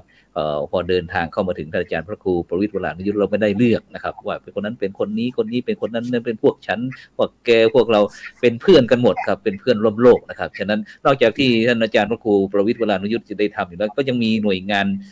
แนวหน้าของเราอีกนะครับก็คือพระธรรมจาริกนะครับที่หลวงพ่อไปที่จังหวัดน่านนะครับซึ่งเราก็จะกราบนิมนต์ออกมาบ่อยๆนะครับฉะนั้นก็บรรดาท่านผู้ฟังท่านผู้ชมที่กำลังติดตามรับฟังคลื่น 104.50 เมกะเฮิรตซ์วัดไฟหินจังหวัดเชียงใหม่ทีวีช่องทำเป็นทีมทีวีออนไลน์นะแล้วก็ทั้ง Facebook ทั้ง YouTube อยู่นะที่มีความประสงค์อยากจะร่วมในบุญในกุศลที่พระมหาเถระของเราที่ได้ทำหน้าที่ของพุทธบริษัทหรือว่า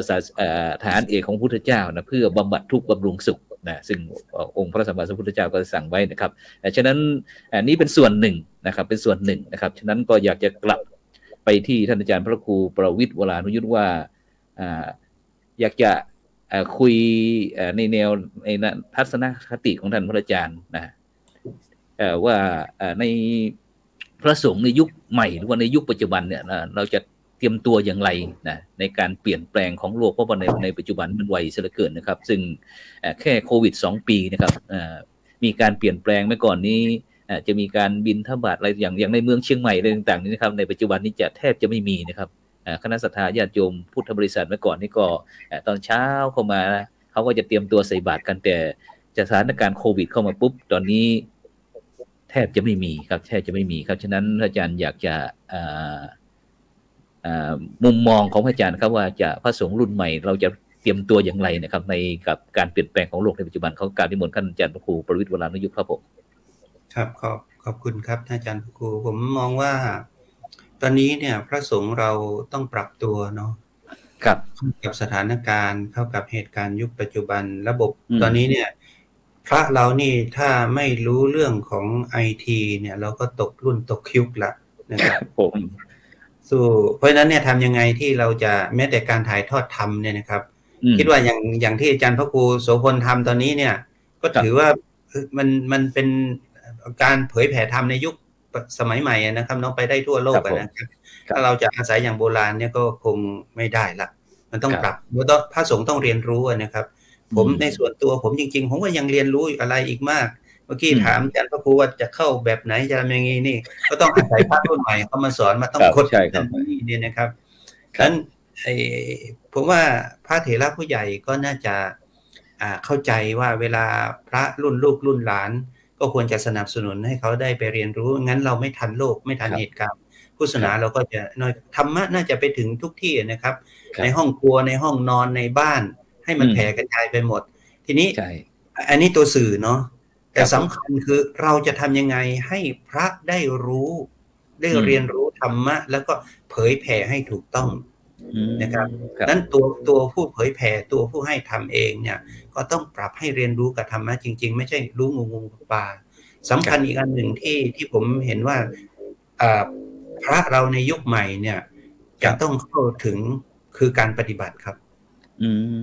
ถ้าหากเรารู้เพียงแค่ทฤษฎีมันก็ไปรู้เพียงแค่กระดาษแล้วนะครับเนาะ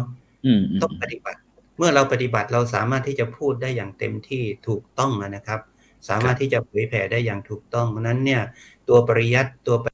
ฏิบัติน่าจะควบคู่ถึงแม้ว่าระบบเทคโนโลยีสมัยใหม่จะเจริญไปสักขนาดไหนแต่เรื่องของจิตใจเรื่องของการประพฤติปฏิบัติธรรมเนี่ยจะต้องควบคู่กันนะครับแต่เหมือนที่หลวงพ่อพระพุทธเจ้าวรพรท่านบอกว่าเราก็ไม่หลงของเก่าแล้วก็ไม่เมาของใหม่ครับผมตัวไม่ช้ำทำโลกไม่ช้ำทำไม่เสียมันต้องพัฒนาไปเราจะไปปฏิเสธไม่ได้ครับไป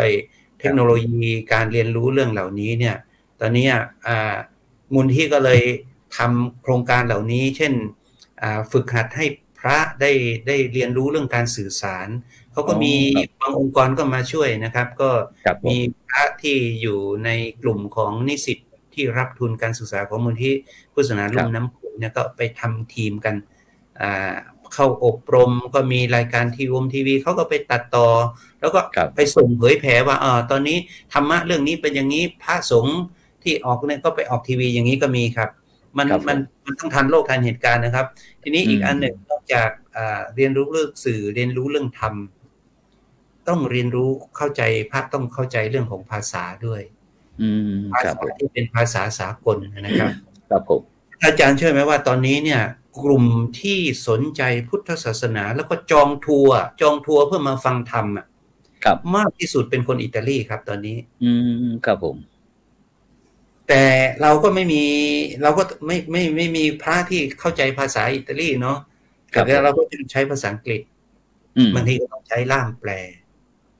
จองกันมาครับตอนนี้เริ่มจองกันมาแล้ววันก่อนนี่ 2-3 วันก่อนนี่ก็มีบริษัททัวร์จากกรุงเทพเนี่ยก็เข้ามาเพื่อที่จะมาดูสถานที่แล้วก็เขาบอกว่าตอนนี้คนอิตาลีจองมาเยอะอาจารย์แต่เขาจองมาแล้วเขารีเควสเลยว่าอยากมาฟังธรรมะและอยากปฏิบัติสักครึ่งชั่วโมงจะได้รู้ว่าปฏิบัติภาวนาเมื่อกี้หลวงพ่อบอกว่าภาวนา8 นาทีเนี่ยนะครับฝรั่งเขาสนใจก็อยากปฏิบัติถามว่าเรามีพระที่มีภูมิธรรมที่จะสอนอย่างนี้ไหม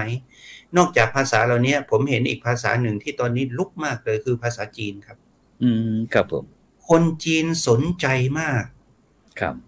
ช่วงก่อนโควิดอาจารย์มีบริษัทที่จากจีนเนี่ยเอาพนักงานบริษัทประมาณ300 กว่าคนมาหาปฏิบัติเขาต้องการเข้าคอร์ส5 วัน15 วันแต่เราไม่มีสถานที่ที่เพียงพอไม่สามารถจัดให้ได้ครับอีกอันหนึ่งเราไม่มีพระที่จะสามารถสอนวิปัสสนาที่เป็นภาษาจีนผมก็ยังคุยกับมจร.อยู่ว่าทำยังไงที่เราจะวางแผนระยะยาวที่จะฝึกหัดพัฒนาพระรุ่นใหม่ของเราเนี่ยมีความรู้ทั้งภาษาและการปฏิบัติสมมติว่าตอนนี้เนี่ยเราโฟกัสคนจีนนี่ก็เป็นพันล้านนะครับเนาะเราพัฒนาพระของเรายังไงที่จะสามารถสอนได้แล้วก็เผยแผ่เลยนะครับแต่เขามาเยอะครับตอนนี้เนี่ยอยากปฏิบัติเนี่ยแต่เราขาดบุคลากรลักษณะนี้ครับที่ผมมองว่าพระรุ่นใหม่ในยุคปัจจุบันเนี่ยคณะสงฆ์หรือมหาวิทยาลัยสงฆ์เราเนี่ยนะครับเนาะน่าจะมีนักวิจัยพัฒนาทั้งเทคโนโลยีให้กับพระสงฆ์ทั้งการปฏิบัติทั้งในสื่อด้านการสื่อสารคือใช้ภาษาให้เป็นเนี่ยนะครับครับผมครับแต่ฉะนั้นอาจารย์ดร.พระครูปริศวรานุยุกต์ก็ได้บอกว่าเขาคงจะเข้าข่ายว่าให้เราจะเตรียมตัวศาสนาทายาทของเราอย่างไรนะครับให้ ให้ทันยุคทันสมัยเพราะว่าในปัจจุบันนี้อย่างที่ท่านอาจารย์บอกว่าทั้งอิตาลีทั้งประเทศจีนอะไรต่างๆซึ่งเขามีความเจริญก้าวหน้าในด้านวัตถุนะอาจารย์เนาะเสร็จแล้วก็เมื่อเขาแสวงหาความสุขเมื่อเขามีวัตถุอะไรต่างๆมีเงินมีทองทรัพย์สินอะไรต่างๆแต่เขาไม่ได้ความสุขที่จริงๆครับเนาะมันเป็นเพียงหิวก็กินแล้วก็หายไปเดี๋ยวก็หิวอีกแล้วเดี๋ยวก็ทุกข์อีกแล้วอย่างเงี้ยครับแต่ทำอย่างไรจะให้มันสุข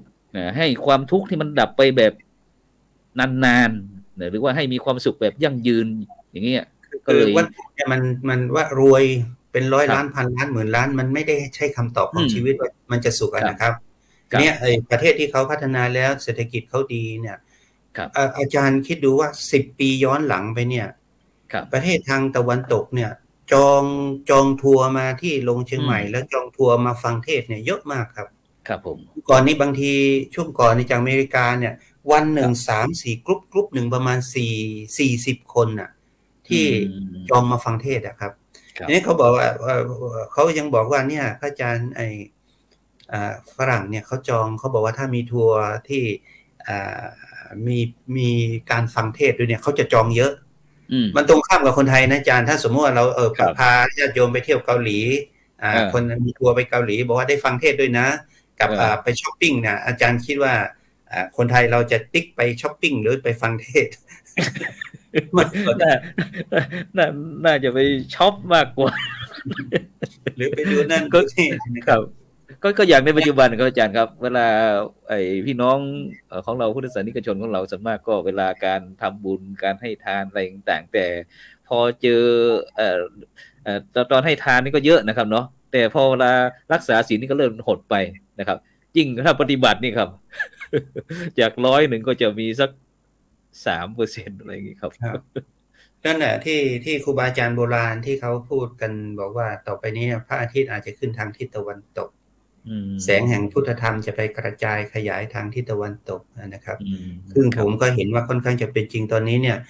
เท่าที่ผมสัมผัสกับฝรั่งที่คุยสนทนาธรรมกันเนี่ยเขาบอกว่า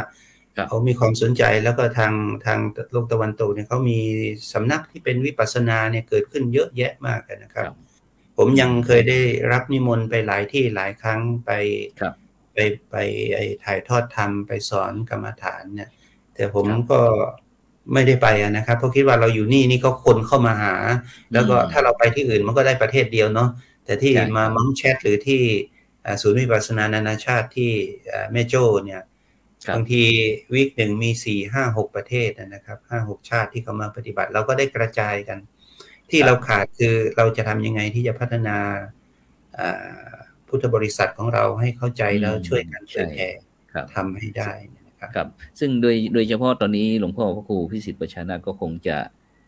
หลุดไปแป๊บหนึ่งเดี๋ยวก็จะเข้ามาครับฉะนั้นเราไหนๆเรานี้เราก็โดดเข้าไปที่มหาวิทยาลัยเราหน่อยครับท่านอาจารย์ครับมหาวิทยาลัยเรามีการปรับปรุงเตรียมตัวเตรียมใจในการที่มองเห็นในอนาคตคืออย่างไรเราจะผลิตบุคลากรด้านพุทธศาสนาของเราให้ตรงกับความต้องการของตลาดนี่ครับมีไหมครับอาจารย์ครับตอนนี้ผมเห็นที่ส่วนกลางก็ทำเนาะส่วนกลางก็มีหลักสูตรที่เป็นหลักสูตรอินเตอร์เนี่ยหลักสูตรนานาชาติเนี่ยนะครับก็เกิดขึ้นตรงนี้ก็มีพระจากหลากหลายประเทศเข้ามาศึกษาอันนี้เป็นเรื่องที่ดียิ่งนะครับวิเขตเชียงใหม่ก็มีนะครับก็ยังคุยกันอยู่ว่าวิเขตเชียงใหม่น่าจะเปิดหลักสูตร Buddhist Study ซึ่งเปิดสอนพุทธศาสนาที่เป็นภาษาอังกฤษนะซึ่งญาติโยมคนไทยหรือไทยก็เข้ามาสามารถที่มาศึกษากันได้มันก็เป็นการเผยแผ่พุทธศาสนาไปในตัวนะครับในส่วนของมูลนิธิเองในเรื่องของลักษณะนี้เราก็นอกจากฝึกพระที่เรียนรู้เรื่องการสื่อสารสู่สาธารณะนี่นะครับใช้ IT ให้เป็นประโยชน์นี่นะก็ยังพยายามที่จะฝึกพระให้มีความรู้ด้านภาษาแล้วก็สนับสนุนยิ่งครับให้ท่านเข้าไปปฏิบัติวิปัสสนากรรมฐานเนี่ยนะครับคือที่มูลนิธิเนี่ยเราพยายามทำว่าพระรูปไหนมีจริตหรือมีความถนัดด้านไหนเราก็ส่งท่านไปด้านนั้นนะครับครับผมพระที่เราก็คือส่งเสริมสนับสนุนพระรุ่นใหม่ท่านที่ท่านพระครูก็น่าจะรู้จักหลายท่านนะหลายรูปเนาะที่ทำงานมูลนิธิอยู่เนี่ยอันITแล้วก็ส่งไปที่กลุ่มวิปัสสนาก็มีหลายรูปนะครับ สอนฝรั่งนี่ก็เก่งๆหลายรูปนะ โอ้สาธุค ก็ รับผม ตอนนี้พยายามค้นหาเพชรที่จะด้านภาษาจีนอยู่นะครับยัง โอ้ หา ครับสาธุครับครับ แต่จะ อาจาร เป็น ย์ครับ ส่วน ตอนนี้ด้านพระพุทธศาสนาของเรานี่ถ้าเราจะรอความหวังจากพระคุณเจ้าหรือว่าลูกพระลูกเนรนี่ก็คงจะลำบากครับอาจารย์เนาะจะต้องไม่ว่าจะเป็นอุบาสกอุบาสิกาอะไรต่างๆคณะสัตยาญาติโยมไม่ต้องมาช่วยกันนะครับเพราะว่าในปัจจุบันนี้ถ้าเราจะรอแต่พระสงฆ์สามเณรของเราบางครั้งมันผิดผลิตบุคลากรทางพระพุทธศาสนาเรา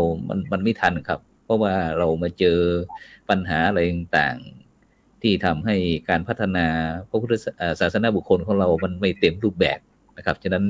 ตอนนี้ทางมหาวิทยาลัยเรารู้สึกว่าจะมีการเปิดรับอุบาสกอุบาสิกาเข้าเรียนด้วยทั้งทุกระดับเลยใช่ไหมครับใช่ครับผม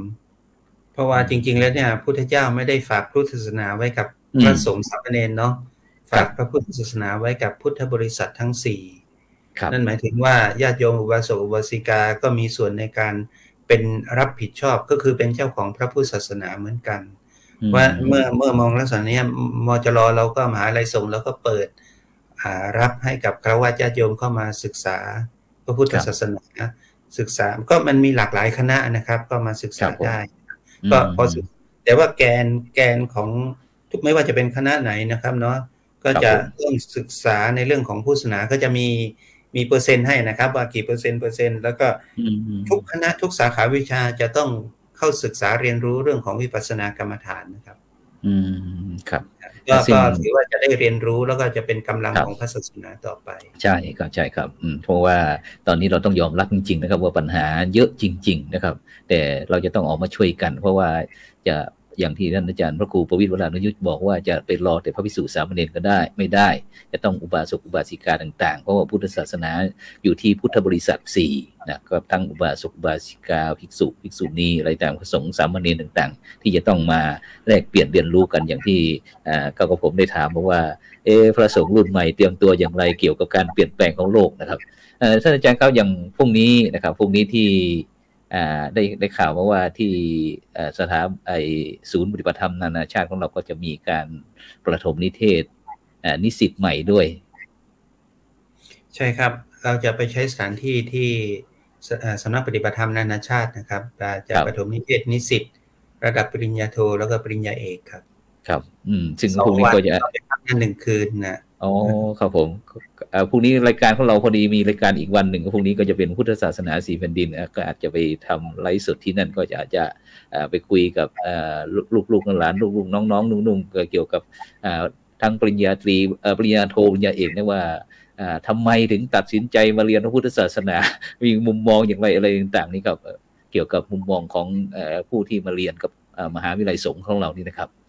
ซึ่งพรุ่งนี้ก็เดี๋ยวถ้าฉันเช้าเสร็จก็จะไปเพราะว่าท่านอาจารย์ดร.วิสิทธิ์บอกว่าวันนี้ไม่ได้เตรียมสถานที่แล้วนะครับฉะนั้นท่านอาจารย์ครับบรรดาท่านผู้ฟังท่านผู้ชมที่กำลังติดตามอยู่อย่างที่ตอนนี้เราก็ได้คุยสนทนาธรรมกับแลกเปลี่ยนเรียนรู้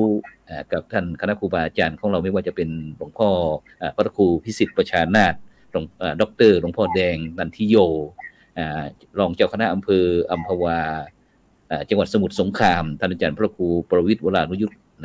ผู้ช่วยศาสตราจารย์ดร.จากมหาวิทยาลัยมหาจุฬาลงกรณวิทยาลัยเขตเชียงใหม่ซึ่งได้สนทนากันเพื่อที่จะจุดกระแสแห่งปัญญาอย่างที่เราบอกว่า การสนทนากันเพื่อที่จะหาทางแก้หาทางออกให้กับพี่น้องพุทธศาสนิกชนของเราฉะนั้นอาจารย์ครับคงจะก่อนที่หลวงพ่อจะกลับมาไหมเนี่ย นอกจากนั้นอาจารย์อยากจะเชิญชวนยังไงเกี่ยวกับเรื่องการในการศึกษาที่มจร.วิเขตเชียงใหม่ของเราหรือว่าในการสถานที่ปฏิบัติธรรมแล้วก็โดยเฉพาะที่งานภารกิจที่เสริมเข้ามาก็คือเรื่องการถึงบรรดาท่านผู้ฟังท่านผู้ชมถ้ามี Facebook คอยติดตามอยู่ก็จะมี Facebook ชื่อหนึ่งบอกว่าเดินตามรอยพระโพธิสัตว์นะซึ่งก็จะผลิตกับตามรอยพระโพธิสัตว์ครับซึ่งก็คือวันนี้ก็คือเจ้าของ Facebook พระครูโสพล ปริยัติได้กราบนิมนต์มาเป็นแขก VIP ในวันนี้นะครับซึ่งโดยเฉพาะอย่าง โครงการของพระอาจารย์ครับที่ตามรอยพระโพธิสัตว์นะครับในปัจจุบันนี้นอกจากที่ได้ทำงานอยู่นี่แล้วก็ในอนาคตมีโครงการอะไรอีกไหมครับนอกจากที่ทำอยู่ที่เราได้เสนอไปเมื่อกี้ครับผมตอนนี้ที่ยังทำแล้วก็จะทำต่อไปอยู่นี่ก็มีอีกหลายๆโครงการนะครับแต่หลักๆก็คือโครงการที่เราพยายามพัฒนาบุคลากรทางพุทธศาสนาก็คือถวายทุนการศึกษาให้ทุนการศึกษากับนักศึกษานิสิตที่อยู่ในอนุภูมิภาคลุ่มแม่น้ำโขงเนี่ยได้มาศึกษาพุทธศาสนาที่มจร.วิเขตเชียงใหม่ซึ่งตอนนี้ก็มีอยู่ประมาณ30 กว่าทุนนะคือ30 กว่าลูก30 กว่ารูปคนก็มีครับคนก็ให้คือบางคนที่ลำบากยากจนจริงๆเนี่ยเราก็ให้ทุนนะครับก็เราก็ให้พอทีนี้เราก็เมื่อให้ทุนแล้วเนี่ยท่านก็เป็นกำลังในการทำงานเพื่อพุทธศาสนาในระหว่างที่การให้ทุนพอท่านสำเร็จแล้วเนี่ยเราก็ขอให้ท่านกลับไปในท้องถิ่นฐานบ้านเดิมหรือประเทศของท่านได้ทำการเผยแผ่และฟื้นฟูพระพุทธศาสนาเป็นกำลังในสำคัญเป็นกำลังให้กับพุทธศาสนาในถิ่นของท่านนะครับอันนี้อันหนึ่งแล้วก็เราก็พอนิสิตที่มารับทุนเนี่ยก็ทำช่วยโครงการหลายโครงการครับที่ตอนนี้ทำอยู่เกือบน่าจะ20 โครงการนะครับที่เป็นโครงการหลักก็เช่น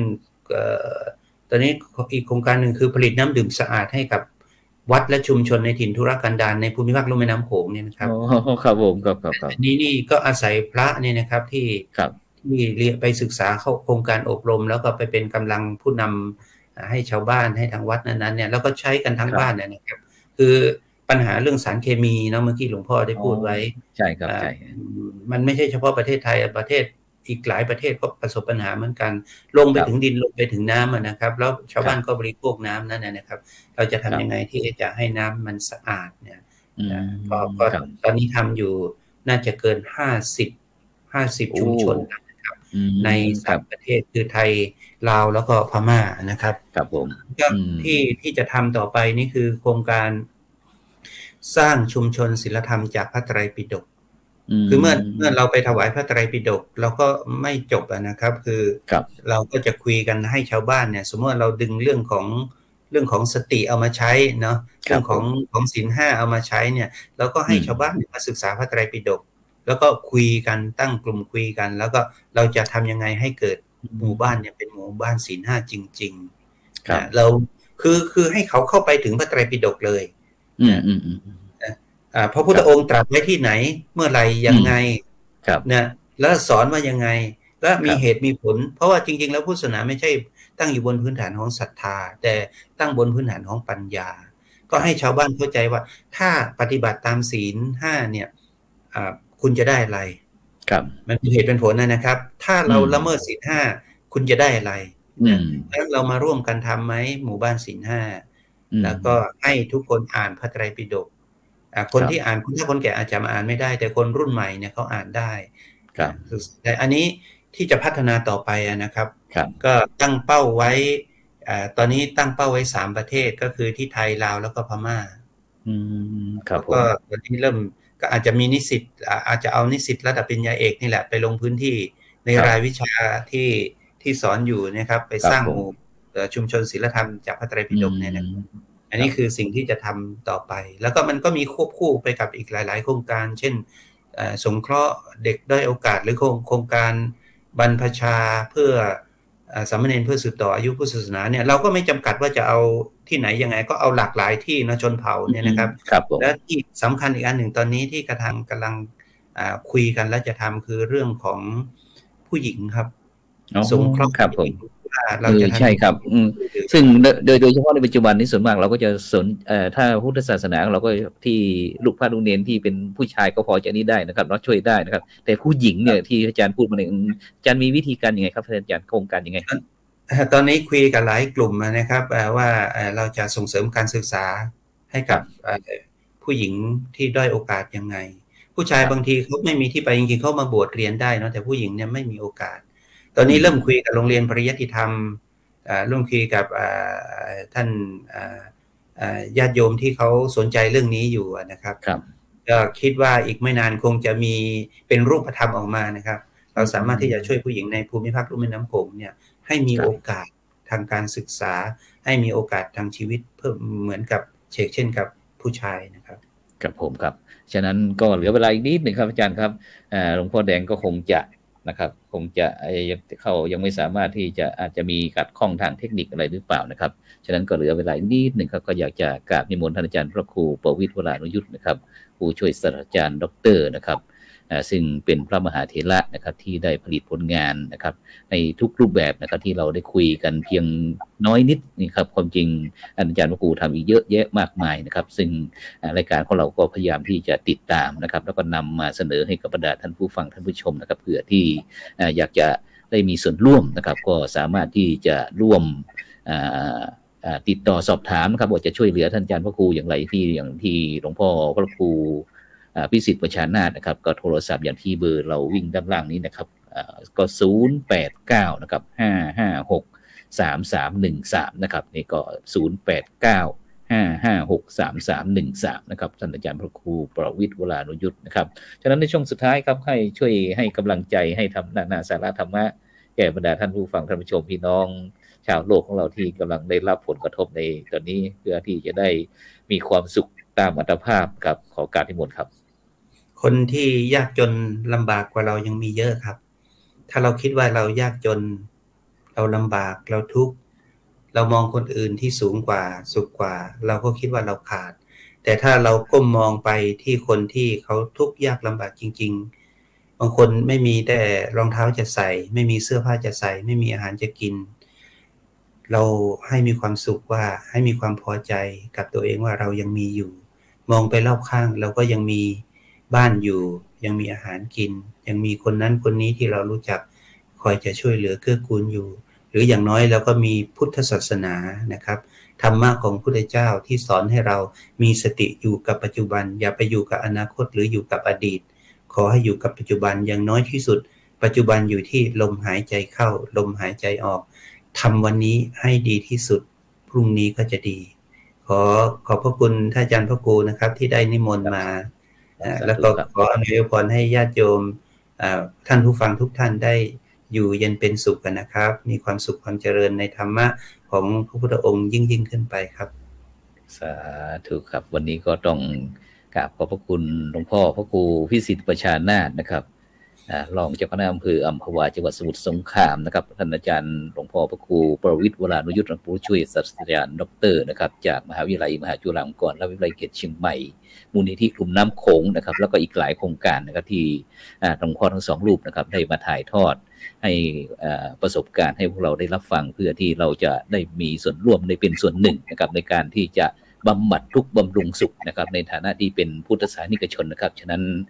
ในค่ำคืนนี้เวลาหมดเวลานะครับจำเป็นที่จะต้องนำในการสังฆพัฒนาเพื่อประชาชนนะครับบทบาทพระสงฆ์ในยุคนิวนอร์มอนนะครับการสาธารณสงเคราะห์จากบรรดาท่านผู้ฟังไปก่อนนะครับพรุ่งนี้พบกันใหม่ครับพรุ่งนี้